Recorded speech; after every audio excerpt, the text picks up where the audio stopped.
Hello, good evening, Professor. This is my Java Dropbar assignment. This is the code that I changed. I followed the example given to us through W3 Schools. And pretty much everything remained the same except for adding an extra div, creating my function and my ID that will be used for my Java coding, which will be found here. And this is the outcome. I was able to keep pretty much things the same, keep my same color blocking from the previous assignment.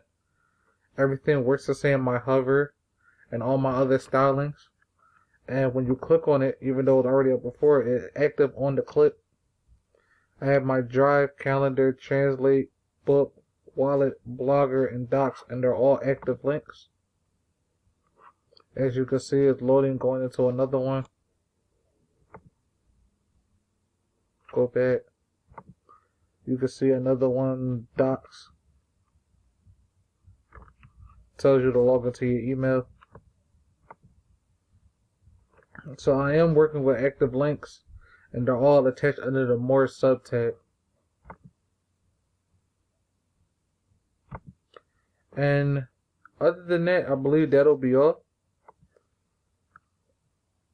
Have a good night, and see you on Tuesday.